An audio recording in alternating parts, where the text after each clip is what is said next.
Hello everyone, welcome to my channel Study Nursing by Sense Schools. Today in this video, we are going to learn about nitrates, which are the anti-anginal drugs. In this drug study, we will learn about the drug action, their various forms, what are the indications, the cautions, contraindications, and also, and most importantly, as nurses, what are the health education you can provide to your patient to make them safe. All right, this is a very critical drug. It's a very important drug, and I would say it's a life saving drug as well. If you are a nurse, especially when you are somebody who is starting your career, or if you're a nurse who has just started working in the respiratory or the cardiac units, or if you're somebody who is dealing with the cases that includes chest pain or heart related issue, this video is going to be a golden video for you. I would also suggest watching this video multiple times to make sure that you are thorough with it. I would also suggest taking some screenshots of the slides I'm showing so that it's easy for you to remember, especially when it comes to the health education of the patient. All right. So that being said, let's jump on to the next slide that describes the objective. So why we give nitrates or nitrites to the patients? The first treatment objective is to prevent or is to treat the chest pain. When I say chest pain, it's otherwise known as a angina pectoris. So to treat the anginal pectoris, whether it is acute or chronic. So to treat the anginal attack, so that's the first objective. The second objective is to prolong the interval between the attacks. So if you are somebody who has had cared for the patient suffering from heart failure, they might have episodes, whether it is frequent or infrequent. They experience such episodes of chest pain, I would say, when they are exerting. All right, so such patients, when they climb stairs, or when they use any heavy objects for lifting, these patients experience the pain. So if they are using nitrates or nitrites, they prolong the interval between those heart the chest pain. This is what I mean from the second point. The third point is to use the drug as a prophylactic one, as a prophylactic treatment to avoid or to prevent or even delay the heart attack. As we go forward in the slide, I'm sure you will be able to understand much deeper. But I would say this would be the objective of the treatment in short. All right. The drug action I have put across three different slides to make you understand, and to avoid any complication. I have simplified this video. The drug action number one is it directly relaxes the blood vessels and the smooth muscles, and as a result, the blood vessels dilates. That increases the lumen of the blood vessels, and that causes a decreased demand for oxygen. This is drug action number one. Number two is where they relaxes they relaxes the smooth muscles or the coronary arteries. We all know that coronary arteries are otherwise known as a cardiac arteries. So the arteries that are present in the heart is called as coronary arteries. So these drugs directly relaxes the muscle of the arteries of heart. As a result, these coronary arteries dilate, and that brings more blood to the myocardium or the muscles of the heart. As we all know what happens in a heart attack. So when somebody has heart attack, or we call as myocardial infarction, uh, the conditions such as atherosclerosis or arteriosclerosis, um, it it does occur that the heart muscles has decreased blood supply because it does not receive blood supply, and that causes ischemia to the heart cells, and then the ischemia turns into infarction. I'm sorry if I delayed for some time in explaining, because I just went back to my experience where I worked as a cardiac nurse and I participated in the surgery. So I was thinking of those live scenarios where we were seeing where with the contrast we could really see the blockage of arteries. So I was thinking about all those instances. Back to the drug action, when we give the nitrates, it dilates the coronary arteries, and as a result it brings up more blood, and these blood will be enough to circulate or replenish the myocardial or the heart cell. As a result, the heart can pump. All right, so this is where we were saying it can prolong or delay the heart attack. All right, I hope you have understood this point. The drug action number three is it relaxes the arteries and veins. As a result, it decreases or brings down the BP, and it decreases the workload of heart. This is essential, especially when we consider a patient with the heart failure. They might have increased blood pressure or severe hypertension. So in case of these scenarios, nitrates are really helpful in the patients. All right, so these are the different drug actions of nitrates. Let's discuss about the type of nitrates. So we have seen what nitrates are and what are their action. Now it's a time for us to see what are the three different types of nitrates available. I would say it is isosorbate mononitrate, isosorbate dinitrate, and NTG. In addition, they also have combination preparations such as isosorbide and hydrolysine, which are used in the treatment of hypertension. All right, and also it is very common to see the preparation which I'm showing you in the slide, that they have released sustained released preparations, modified release preparations. So you can always see different types of preparations available.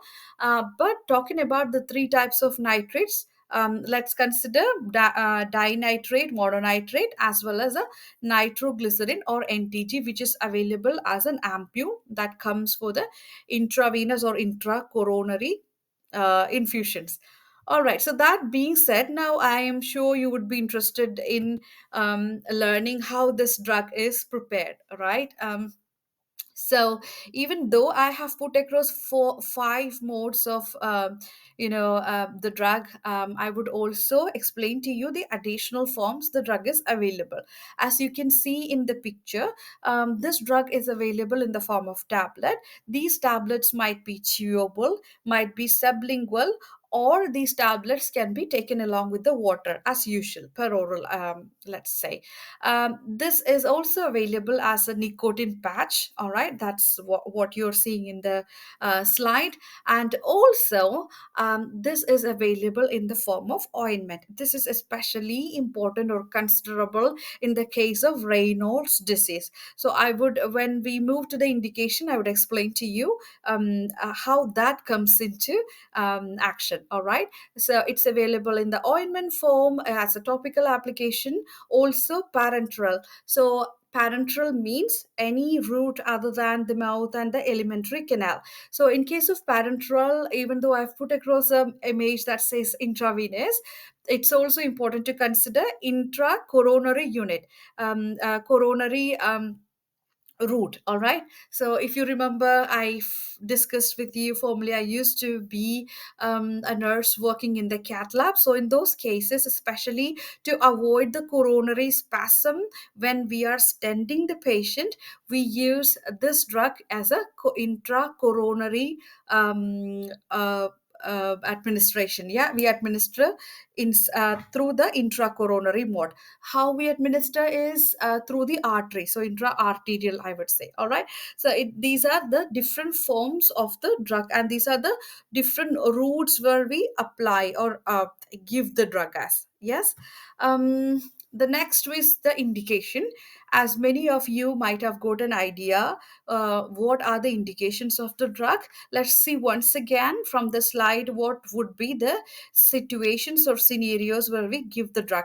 The first one would be angina pectoris or the chest pain, and the second one is hypertension associated with myocardial infarction or congestive heart failure. That's abbreviations I've used, MI and CHF, and also in case of Raynaud's disease. disease. So those who are unaware of Raynaud's disease, this is a condition that affects the extremities where there is a vaso constriction and also impaired circulation. So in order to combat that, we prescribe, or the doctors prescribe, um, medications such as nitrates or calcium channel blockers. So when they apply, that increases the blood circulation and that relieves certain symptoms of the patient. So this is why we say nitrates are also indicated in case of Raynaud's disease.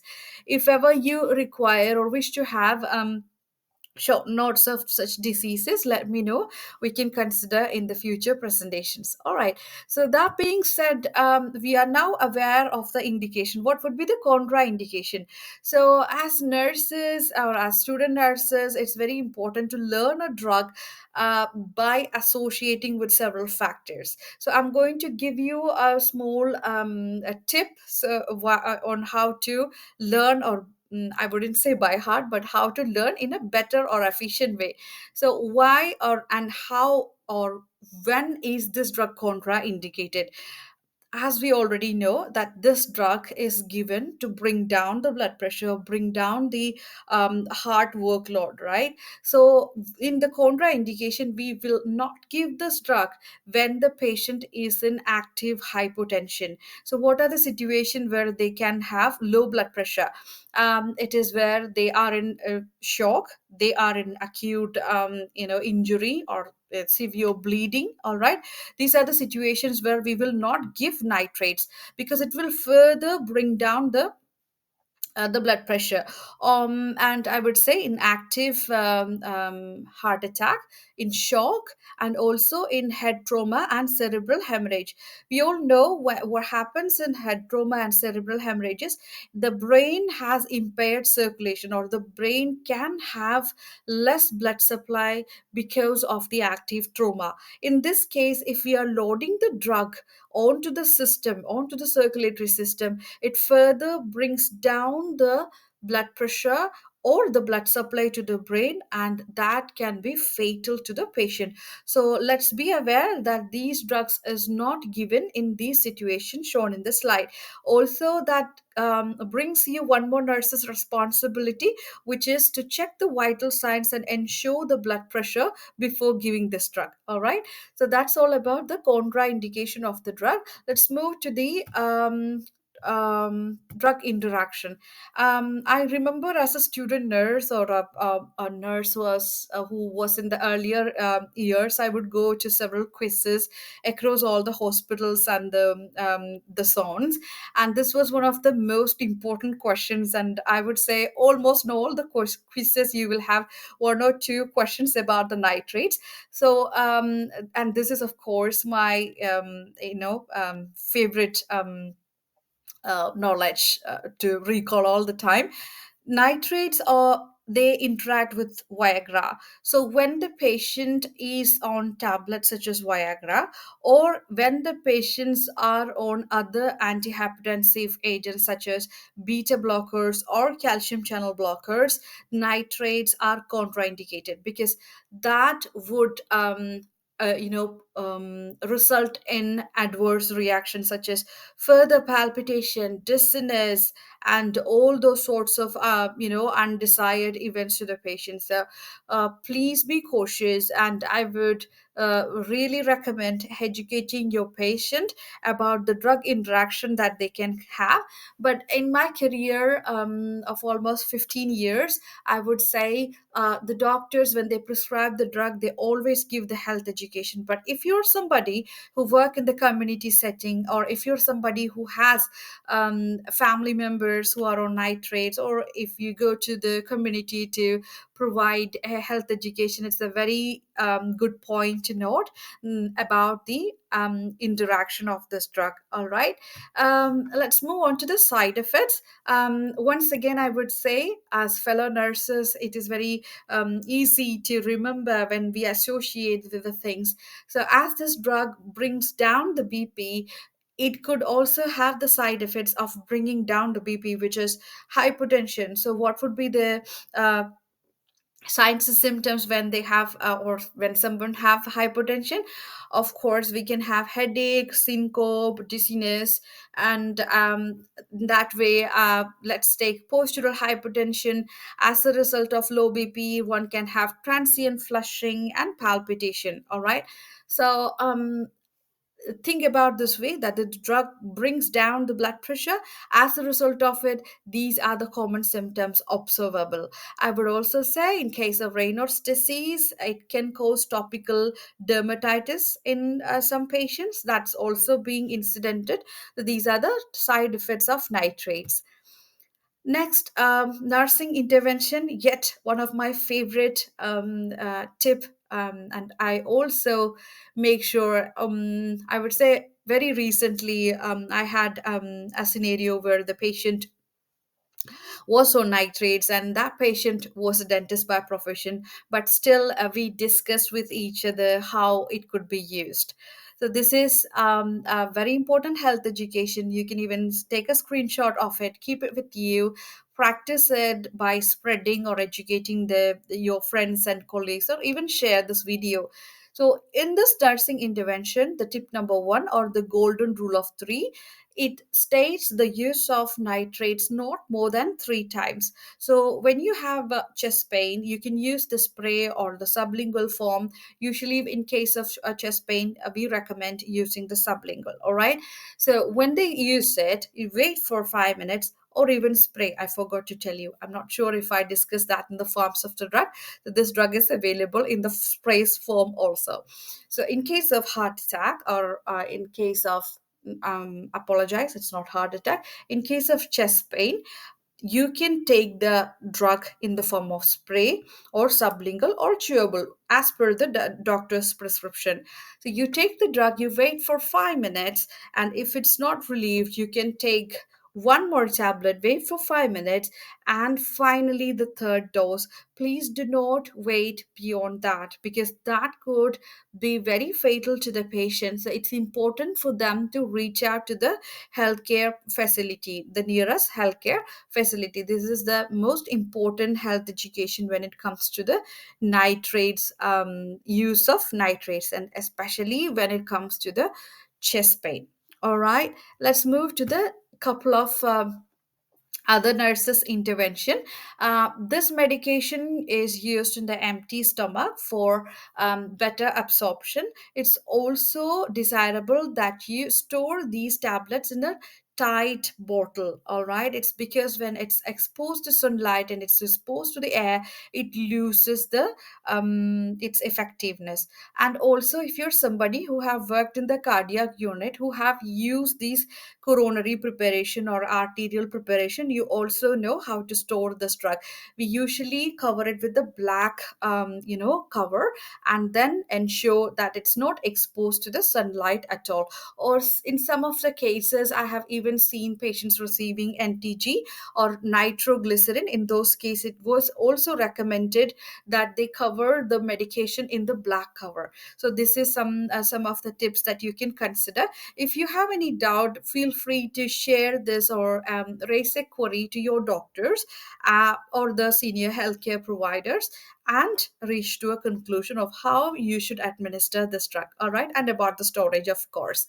The next point is, take the tablet 5 to 15 minutes before the particular action.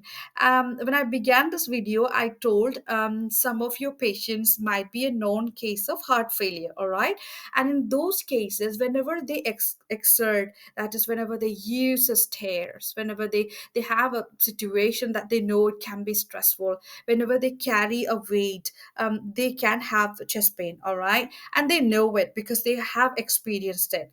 And another instances where patients say to us that they go for a walk once in a while, and they know once they come back or in the middle they can have the discomfort. So it is also advisable that they take the tablet prior to the activity, rather than waiting for the pain to arise and then take the medication. Is it clear? I hope it is clear. And the next point is, take the sublingual tablet while sitting to avoid postural hypotension. So we already told or discussed in the side effect that this is what we can expect. All right.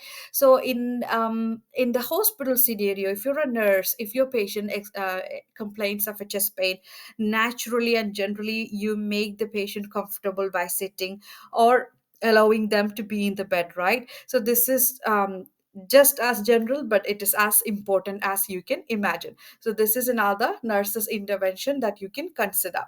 So these are the couple of things that I have included in the video.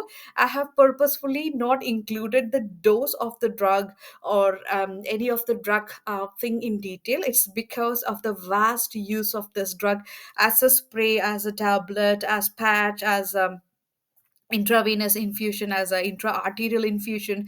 So there are several uses of these drugs. And even the ntg is sorry, even the isosorbate preparations are used in the short-term therapy as a long-term therapy. So in all these cases, the dose varies, the form varies, the route varies, and it's quite challenging to include all those things in one slide and share the knowledge. So for that reason, I have limited this presentation until this much. But I hope you are now able to understand what nitrates are, what are their indication, actions, when is it contraindicated, what adverse reaction it can we can expect, what are some of the drugs it is usually not desired to be taken with, and most importantly the nurse's intervention. I hope this video was helpful to you. If you found so, make sure that you share this video and make sure you subscribe to the channel to enhance your knowledge and to enhance your confidence practicing as a nurse. Thank you so much for your time and thank you for watching this video.